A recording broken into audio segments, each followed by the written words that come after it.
forward. So I'm a free black man. I can say what I want to say as long as I speak the truth. I think I need to speak truth to power. This man told me that you have that much faith in your president. Those were his exact words. That I think that they're going to give us more money after the money. So they're under the impression there wasn't going to be no more money, so they decided to sit on that money and keep it, in my opinion. So why would you have your people and your community encounter a crisis, allow them to encounter a crisis, and then money is sent for them, and you're going to sit on that money? It wasn't for them to sit on, y'all. It was for the people. The federal government just wanted them to recognize, and just the only stipulation, truthfully, people, was to make sure that actual businesses in the hood census tract got these money. That's the track record of politics in our community. The trick that has been perpetrated on poor black folks in North St.Louis City with this relief money is going to be written in history, and those that have been elected to represent us will be identified as the perpetrators. Rather than do the right thing, people, these folks are willing to make it seem as if I'm crazy, I don't know what I'm talking about, and try to destroy and attack me because I'm pulling the cover off of this layer at a time, and I'm going to continue to do that. Ladies and gentlemen, there was money sent back in 2001, post-COVID, for poor black folks. I got into this as a result of the monies that was sent for poor black businesses in disenfranchised communities and neighborhoods. When I sat and watched the President of the United States, and it went over my head a little bit because I have been lied to so long and so much from politics that I didn't believe that they were telling the truth. But they were. What they said was, COVID shook our nation up. It shut us all down. And that we needed a jump start and get people back on track and get them off and going and get past this. So what they did was the local government, I'm speaking in terms of now, our local politicians, they capitalized off of something that happened. If you listen to the speech and you listen to the State of the Union address back in 2001, the president made a big stink about the people that had scandaled PPP funds. There were people, because the country was shutting down, a lot of this stuff was done over the telephone and the internet.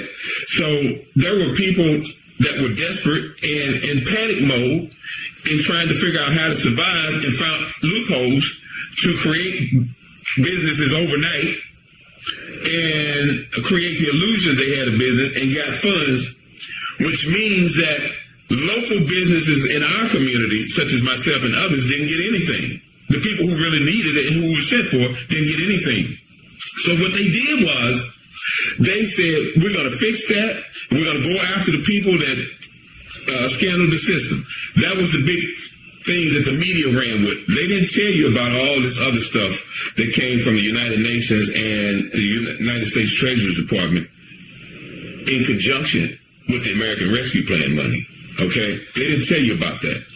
So they focused on, the president said, we're going to go after all of the folks that scandaled the PPP funds.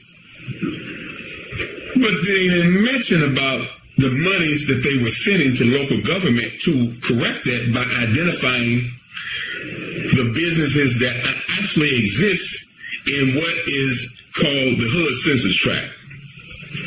The hood census tract was a result of the president making a commitment and laying out the groundwork and making it plain and simple that in order for our country to move forward post-COVID, in order for us to prepare for the future, we had to start rebuilding our country from the bottom up. That's why they stole the HUD census tract. That's poor folks and disenfranchised people like yourself and I that are at the bottom. So they said local government get these funds to these people expeditiously. These were emergency funds. These weren't funds sent for them to sit on and draw the interest off of while poor black folks continue to suffer. The problem, one of the biggest problems I have with this whole thing, and that's this. If, in fact, you are elected to represent me, every time there's an election, you come around to knocking on my door with this literature, come out, vote for me, and I'm going to set you free, and I'll do this, that, and the third. But when the local government gets you money and resources for me and my people in a crisis, okay, a crisis, people, you decided to circumvent what the president said, sit on the money, collect the interest, and let people continue to suffer. There's money in here for not only the small black businesses, but it's money for homeowners, home repairs. All these people that was riding around with these expired plates and tags that they was talking about, it was money in there to fix that. But they sat on it. You didn't have to ride around with your plates expired. There was money sent that you could have utilized through this program and through this emergency money to get your plates on your car. Okay?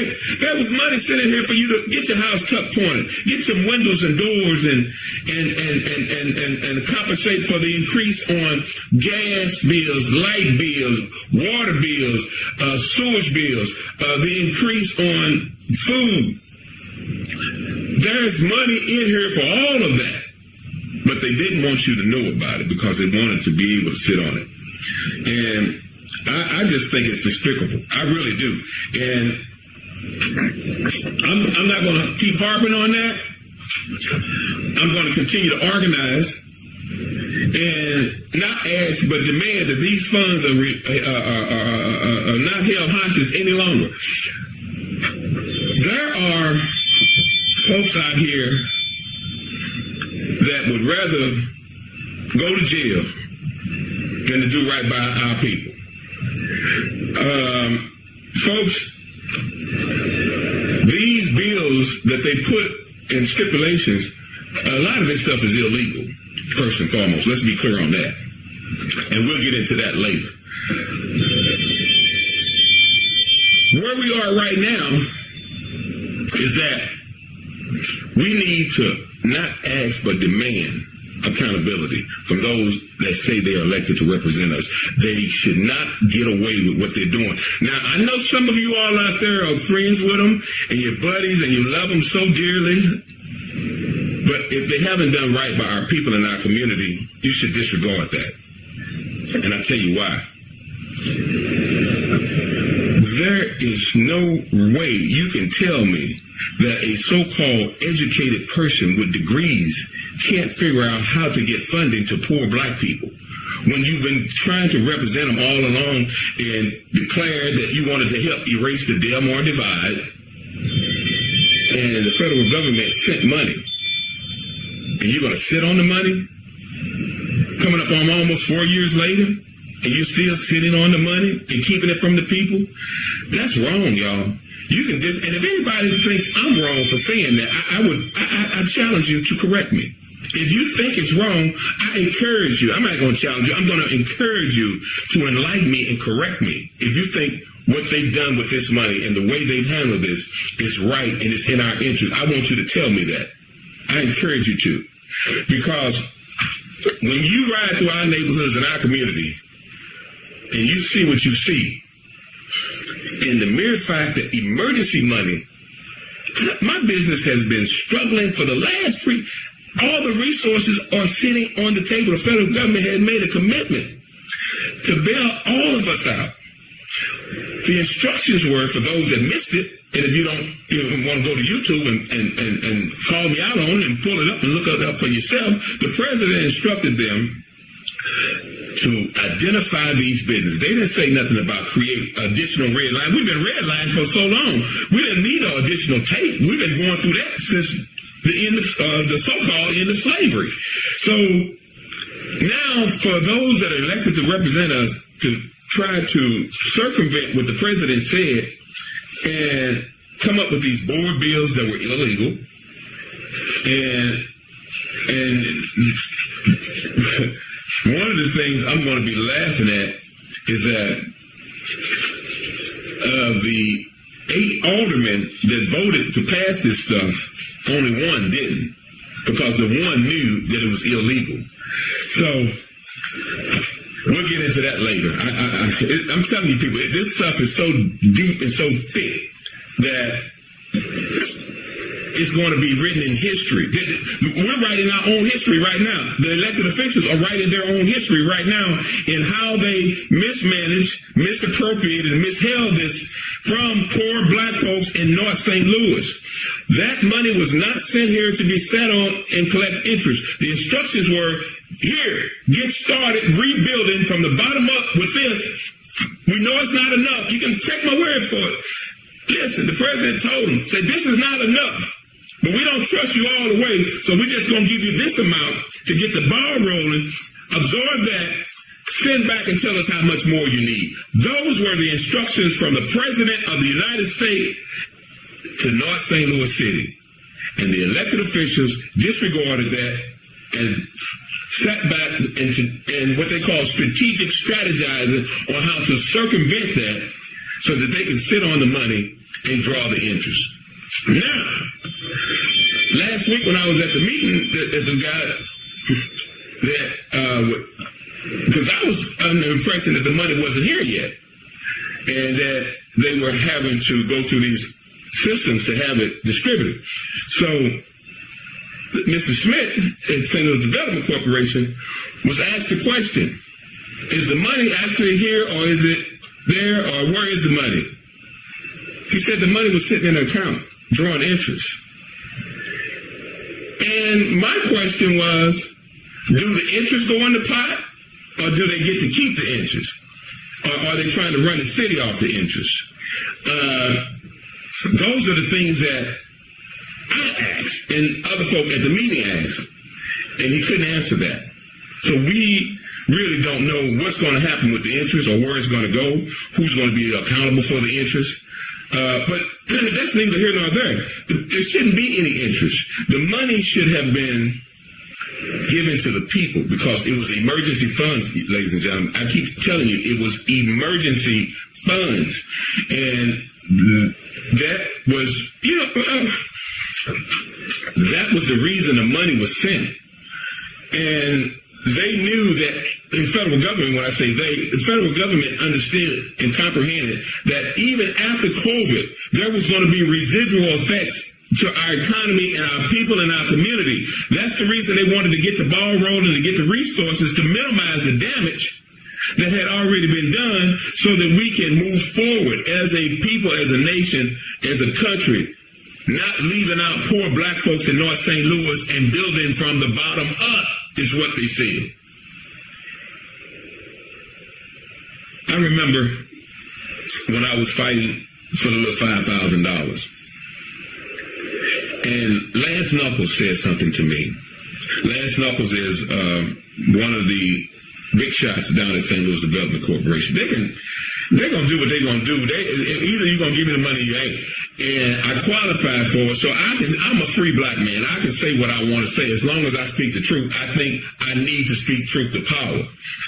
This man told me that you have that much faith in your president. Those were his exact words. That I think that they're going to give us more money after the money. So they're under the impression there wasn't going to be no more money, so they decided to sit on that money and keep it, in my opinion. So why would you have your people and your community encounter a crisis, allow them to encounter a crisis, and then money is sent for them, and you're going to sit on that money? It wasn't for them to sit on, y'all. It was for the people. The federal government just wanted them to recognize, and just the only stipulation, truthfully, people, was to make sure the actual businesses in the hood census tract got these monies. That was all they had to do. And they could have very easily done that by making sure, how long has this business had a business license? How long have they been operating? Have they paid their sales taxes? These are the things, they could have went off of that and got the money to them without having to sit on it. But no, they're trying to get all up and intimidate. And they did that. They intimidated some folk. If you remember, if you go back and you find the tape, when I told you all 2 years ago that when I was fighting for the $5,000 that I learned about, only 37 people had filed for this money in the 11 corridors. Okay? Because they didn't know. Many of them didn't know. And many of them were, and the ones that did know, was intimidated because historically in the city of St. Louis, politicians have been vicious. They dangerous. I'm going to tell you just right off the rip, they are dangerous. And the things that they perpetrate and pull on, it intimidates. It kind of reminds me back of when I read in history about how slavery was, and when I read how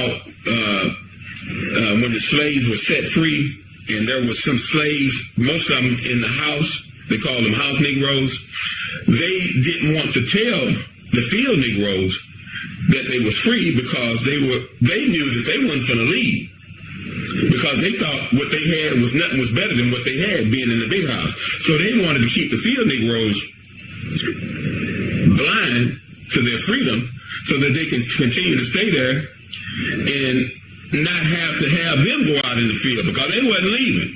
So they hid the information from the people. Same thing here. It's history repeating itself in a different form on a different level. So what I'm saying today and this morning, because I got to get back to work, I am continuing to organize. We have formed our committees. We do have a committee now that's going to be working on a united front, and we're going to be expeditiously seeking a emergency town hall meeting in the days to come. Because a lot of our people are tech savvy, the town hall meeting will be limited in seating, so we're going to have a Zoom portion of the town hall meeting so that those that can't get out or want to stay engaged and involved will have access. So we're working on setting up Zoom capabilities for the town hall meeting. I will not sit idly back and continue to allow these people to do what they're doing to us. I'm not going to do it. You can if you choose to. That's your prerogative. But I am going to make sure I do all I can to seek these funds. And let me share this before I get off of here. This was one of the original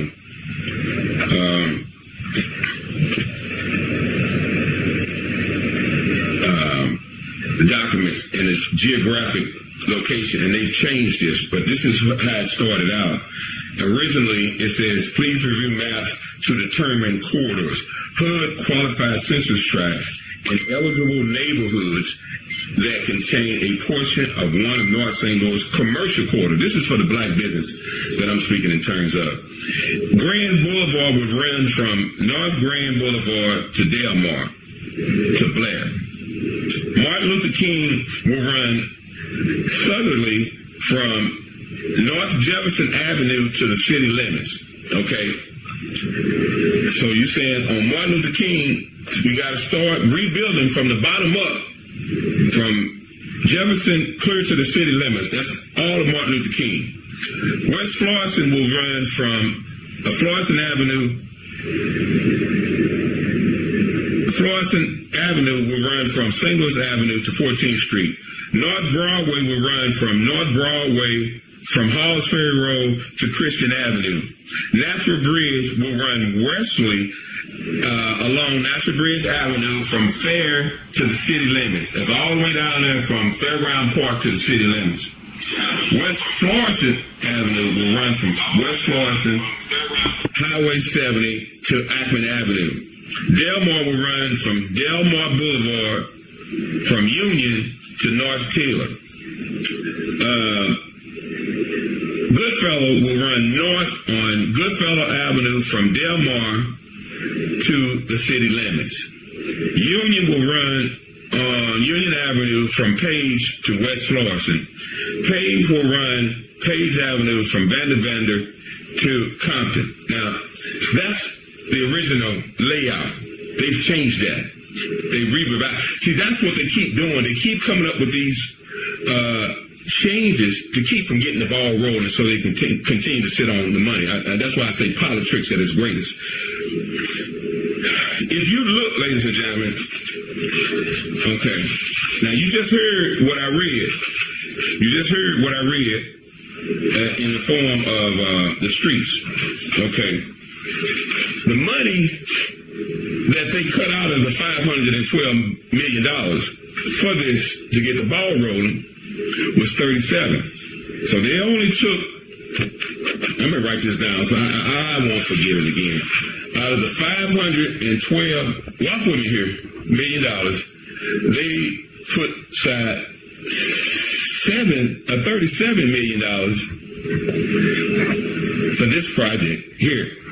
And mind you, this is not for the complete project. This is just to get the ball rolling. Remember, I told you, the instructions per President of the United States was, this is not enough. Get started, find out how much you actually need, and send back for it. And we got educated people with degrees that couldn't have done that in 3 years. Okay, here's the breakdown of, this is from July 21st. I'm sorry, that's wrong. That's July 9th, 2021. What was set aside for North Grand Corridor was $5 million. What was set aside from Martin Luther King Corridor was $9,600,000. What was set aside for West Florissant Avenue Corridor was $1,200,000. What was set aside for the North Broadway Corridor was $600,000. What was set aside for the Natural Bridge Corridor was $5,700,000. This is what they voted on. Hear me out. I'm going to wrap this up for you in a second here. The West Florissant Corridor was allocated $5,550,000. The Delmar Corridor was awarded $1,100,000. The Delmar East Corridor was allocated $1,300,000. The Goodfellow Corridor was allocated $1,125,000. Union Avenue Corridor, that's where I sit on Union, was allocated $4,500,000, $4.5 million. And I think what I want to do is just stop right there this morning and say once again, good morning, good morning. And I think what I want to do is just stop right there. Good morning to each and every last one of you out there. Yours truly, Prince Carter, coming on this January 31st, 2024, approximately 1,062 days that these emergency funds have been held hostage. And excuse me, when I speak about the days that these monies are held hostage, and the reason I keep harping on the days is because, folks, one of the things, have you noticed, is that no one has tried to, excuse me, correct me on any of these things that I've been telling you, because they can't.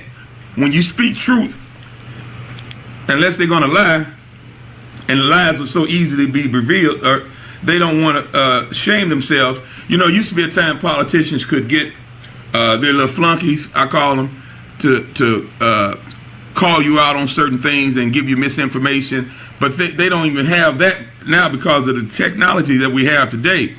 I'm harping on these days for a reason, ladies and gentlemen, and the reason being is that we've been duped.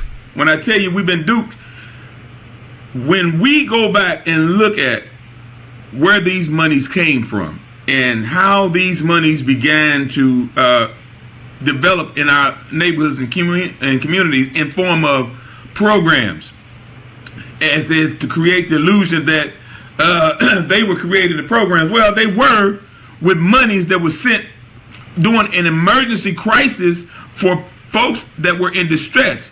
When you look at the so-called PPP scandal, yes, there were people that were doing desperate things during a crisis. There were people panicking, fighting over toilet paper, you remember? Fighting over foods in the grocery stores. There were long lines out at different places, excuse me, to get food. And I'm going to commend the Urban League, because that, in my opinion, is the only organization, boots on, in the community that I've seen that actually was serving the people during this crisis and continues to serve them.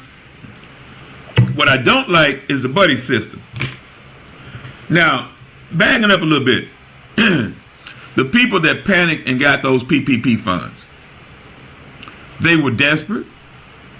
They were panicking, and they created business, and some of them were tech savvy and had the cell phones and so on and so forth, the tablets, and they got in and created their own business to get money from the federal government, because they didn't know where the next dollar was coming from, because they didn't know how they were going to survive. So when the president made the State of the Union address in March of 2001, what he outlined was they didn't want that to be repeated. And because so many people, such as myself and others, and the small businesses were left out in the HUD census tract, they decided that they were going to point to the HUD census tract and start building from the bottom up, starting with the HUD census tract. That's why these 11 corridors were brought into play. One of the things that you look at is that at that time, Louis Reed was at the board. He was on, because it was three people that were originally to oversee this money and get it to the people and make sure it was allocated correctly. That was the mayor, the president of the board of all, and the comptroller. They had to agree on where these funds were going to go, and they agreed on those 11 corridors because they wanted to do like the president said and start from the HUD census tract. There were some folks that was displeased with that and made changes and altered it once Reed was out of the picture. I personally was led to believe that Louis Reed was holding the ball up with all that back and forth fighting with him and the mayor. And when he was taken out the equation, I said, good, the ball's finna be rolling now. The ball still ain't been picked up off the ground. And let me say this, with all due respect, I have voted for the mayor. I voted for her for state rep. I voted for her for treasurer, excuse me. And I voted for her every time she ran for mayor. Even the first time when she didn't win, I voted for her. So let's be clear. I'm not anti-mayor. I was so frustrated and so disappointed because once she actually, and I can back anything I say up, once she actually took, prior to her taking office, she was still a treasurer. I had reached out to her because I was under the impression that she was affiliated with and had some strings and connections with banks. I was trying to get a bank loan and wasn't able to reach out to her. I then texted her, and she asked me for my address, and I sent her my address because I knew I was in the HUD census tract and had heard from her no more since that. Lo and behold, excuse me, Brother Bob Williams came to my place of business one day, and he said that the city is giving out $5,000 to the black businesses on the north side. I said, no way. No way. No frackle-knackle way. That can't be true. Brother Bob went and got a application and brought it to me. Excuse me. When he brought me that application, I looked at it. It wasn't very long. It was maybe a page or two.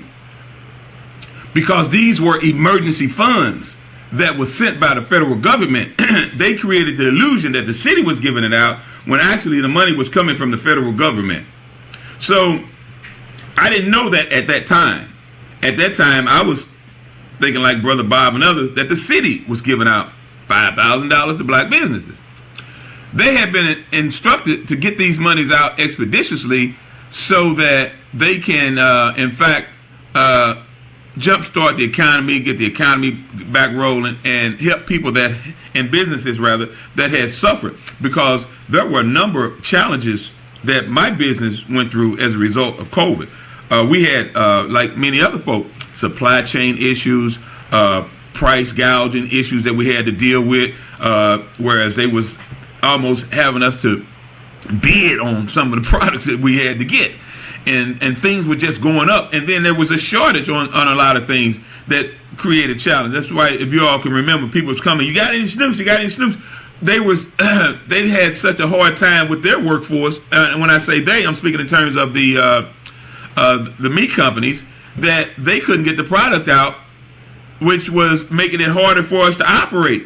And we were losing money as a result of that. And I lost a ton of money because of not being able to get the product, not being able to get enough product, and so on and so forth. So, yes, I, in my business, suffered as a result of COVID, post-COVID, and still struggle to this day, and the residual effects of COVID-19. So, when Brother Bob gave me that application, I said, man, I'm going to fill this out because I could use the help right now. I've been trying other resources, so I filled out the application. And I didn't want to mail it in. I didn't want to email it. I wanted to hand deliver it so that they can actually, I can say I put it in hand. So I took it down to St. Louis Development Corporation. And I don't remember the gentleman's name back then that I spoke with. I got it written down somewhere. Nonetheless, I asked him, I said, how long is it going to take to get this $5,000? He said, it'll be done in 30 days. Not knowing at the time it was supposed to be issued right then and there. I didn't know that. So I said, okay, 30 days. I can wait 30 days. I'm going to have to. I don't have a choice. 30 days went by and no money. So I started calling down there and getting voicemails where you couldn't leave messages. Folks are in Zoom meetings and this meeting and that meeting. So after about 2 weeks of that, I said, bump this, I'm going down there. And, you know, I'm the type of person, you know, I'll sit and wait. So I went down there, and that's when I was introduced and got into the hands of Lance Knuckles. And Lance, I believe, and don't quote me on this, I believe his title is something. I think he's the second in charge or something of St. Louis Development Corporation. But don't quote me on that because that may not be accurate. But he's higher up in the St. Louis Development Corporation. I don't know his, I'll look it up later, his exact title. Nonetheless, I expressed to him about the $5,000. Now, mind you, this is coming up on almost close to 2 months that I requested those $5,000. And I filled out all the paperwork and got all the clearances and so on and so forth. Because that office at that time was so dysfunctional, now they want to re-clear me from the time that I turned the application in for the emergency money. More stall tactics, more procrastination on emergency funds. So we got through all that, and then come up on 2 weeks later, it's fine, you get the money. It was on a Friday. I was supposed to get the money on that Friday. And that Friday came, and still no money. So I had to wait then till Monday to contact them again. So when I contacted him on that Monday, he said, oh, no problem, you're going to get it today. You'll have it today by 3 o'clock or so, this, that, and the third. I said, okay. After that, come 3 o'clock, you know how Us's is. When you tell us we can get our money at 3 o'clock, Us's is going to be at 3 o'clock looking for our money. And at come 3 o'clock on that Monday, I was looking for my money. And he texted me back. He was in a meeting. He's going to get right back with me. And long story short, this is on a Monday at 5:30. He calls me. He working overtime on me. So he thought. So he tells me that I couldn't get the $5,000 and I was denied. What I found out later is that they were digging so deep into my history and my background, they made a huge error and found someone else's stuff that wasn't right and confused it with mine. So he emailed me and told me that I had to pay these monies in order to get the money. Now you already know I'm struggling trying to get this money, so you're gonna throw another barrier saying I got to pay some money that I didn't even owe. It was somebody else. So I can prove all this. So what I did was the next morning I got up at 8 a.m. went down to City Hall and got my tax clearance again in writing. And the man said, "Well, you just got cleared. What you need?" I said, "They said." He said, "Okay, no problem." Gave me another tax clearance. I then got on social media and showed the tax clearance and emailed it to Lance. That money was released a couple of hours later. I got the $5,000. That's what I had to do just to get the $5,000. Now I'm just one person. I can't tell you what nobody else what else they had to jump through, but I had to encounter those scenarios just to get the emergency $5,000. But I wasn't discouraged. I knew that I qualified for these funds that were sent by the federal government that were emergency funds. So I got the packet, which is the St. Louis Development Corporation's application right here for the grant for the small businesses. This was the emergency grant monies that was supposed to help either stabilize or expand your business. This is out of the $37 million that they talk about. And I felt it out to the best of my ability. And I just, because it wasn't rocket science. As a matter of fact, this is this is a copy of the first application that I have right here that I filled out the first time. And I turned it in, and I'm waiting for a response. And then I think after that, what happened was that's when Lewis Reed and Boyd and the other guy went to jail. So at that time, I was told that we were going to have to refill this out because some things had changed, and I had a new one, a new application. This was non-void. So I had to get a new one, and it had to be more. The words he used was robust. My filling out for the emergency funds wasn't robust enough for St. Louis Development Corporation and Mr. Lance Knuckles. It needed to be more robust. Now, ladies and gentlemen, I'm not no expert in business or what have you, but I know how to run and operate a business. And I know how to start a business from the bottom and build it up if given the right amount of finance to do it. I felt at that time frustrated, but I didn't give up. So I continued to, in fact, go through the process again. This time I enlisted some help of some folk because I had to go find some college folk to help me make it more robust. Got that application, filtered in for the emergency fund. Mind you, this is all post-COVID. This was the American Rescue Plan funds that was sent to our people in our community. And I'm gonna dab into something else in a minute and share with you about the other side, piece of this puzzle, which was about the homeowners. I'm gonna share that with you as well. But let me finish this here first.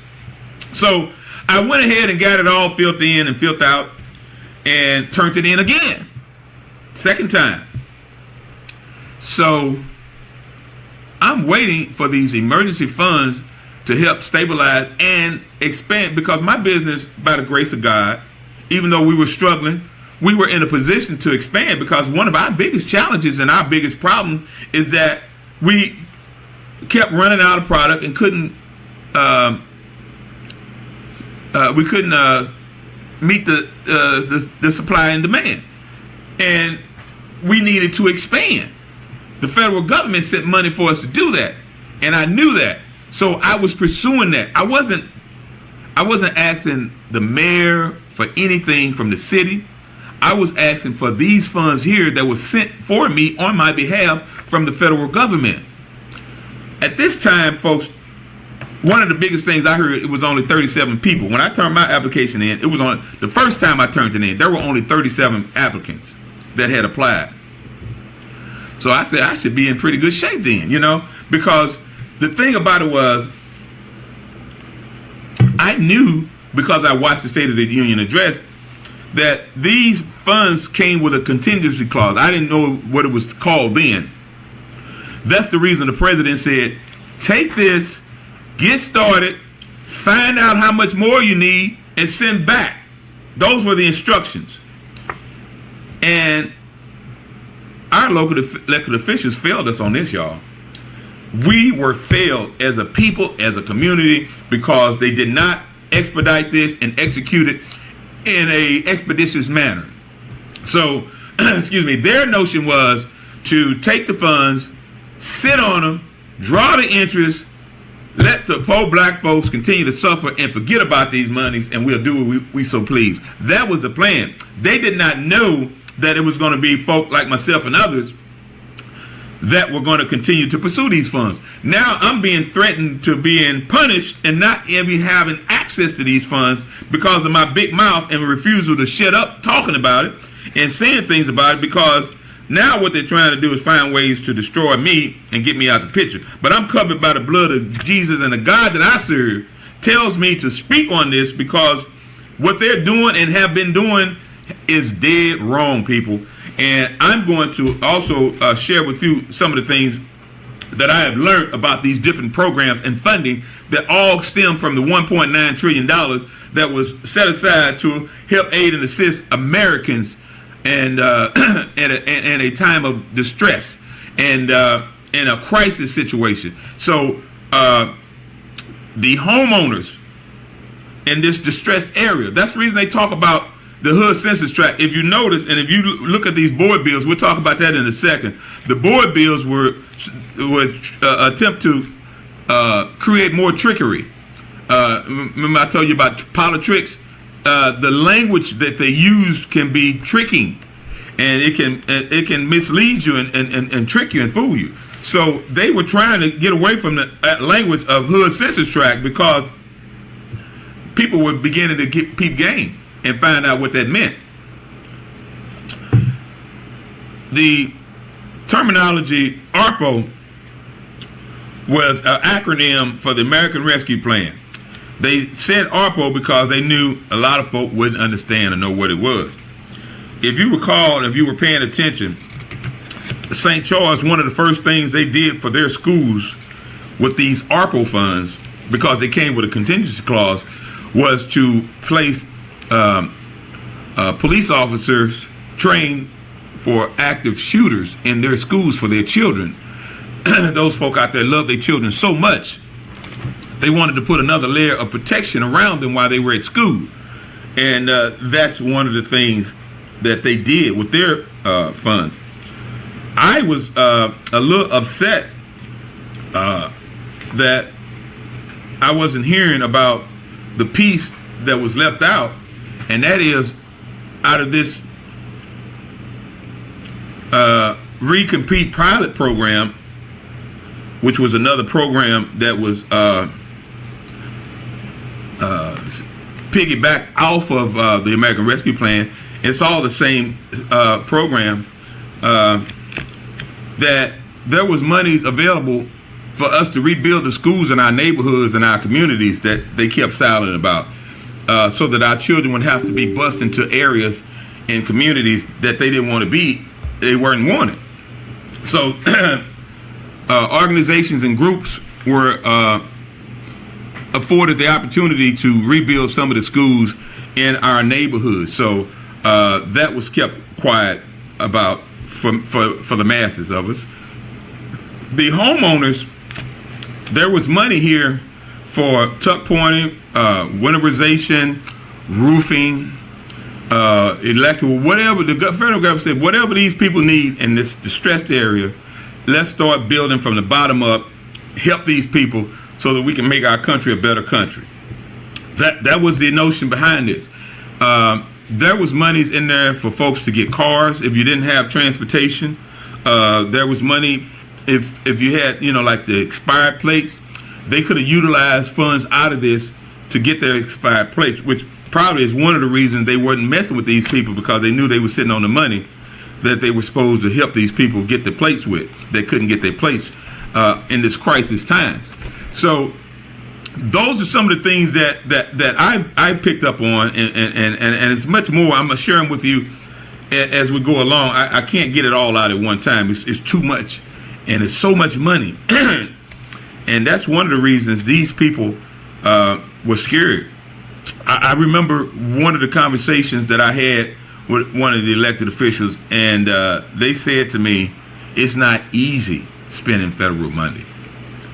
And I said, it shouldn't be for you, because it's not for you. It was sent for the people. And the people in this distressed area, my hometown, St. Louis, Missouri, North St. Louis, I know for a fact that they can absorb these funds and fix up their homes, fix up their houses, get their plates on their car. It wasn't for you to spend. It was for the people. That's why it was sent. And those folk that represent us thought that it wasn't going to be no more. You talk about crabs in the barrel. Their position was, president ain't going to bring no more money. We better sit on this and draw the interest. I was so frustrated and so disappointed, because I believe so much in our mayor. I really did. I'm guilty of believing in her. I'm guilty of having faith in her. I'm guilty of voting for her too many times. And to me, it's a slap in the face, because she won't even talk to me about this matter. Never would. She would always refer me to one of her aides or SLDC. SLDC was not getting answers that I needed and wanted, and was concealing a lot of things. They are under the impression that Prince Carter is the only one. That's the reason we had that town hall meeting on Monday. And we've got more people on board now. We're going to start a movement of those that want to pursue their rightful funds that were sent by the federal government. The boundaries, and one of the things I'm going to be asking folks to help us out with is that, and this is not hard work, people. The foundation has already been laid. It doesn't take much for us to get results at this point in time. What needs to be done is, I'm going to need boots on the ground. I need help with getting this petition signed that we're going to present to the federal government, saying that we didn't get our money and we want it.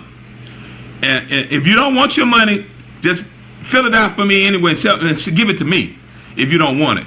Because these were funds set aside for folks north of Delmar, from Jefferson to the city limits. I need signatures from everyone that's in that geographical area to sign this petition. I need folks that are not afraid of the powers to be, folks that are not scared of the powers to be, to aid and assist in getting these signatures on behalf of North St. Louis City with these funds, so that we can begin to collect what is rightfully ours. And I'm asking folks to do this because it's the right thing to do.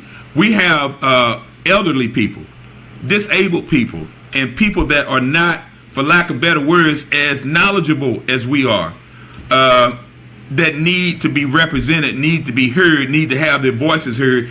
And by signing this petition, it will give us the power to say to the federal government, the emergency funds that were sent here on our behalf, we ain't seen them. We didn't get them. We're not reaping the benefits of it. And we want what is rightfully ours as citizens of this country. The American Rescue Plan. We are Americans. We may be indigenous people, but we're still Americans. But the thing about it is this, folks. It doesn't take long, because guess what? All we need is about 1,000 signatures. How long should it take us to get 1,000 signatures from Jefferson to the city limits, Delmore, North? It shouldn't take long.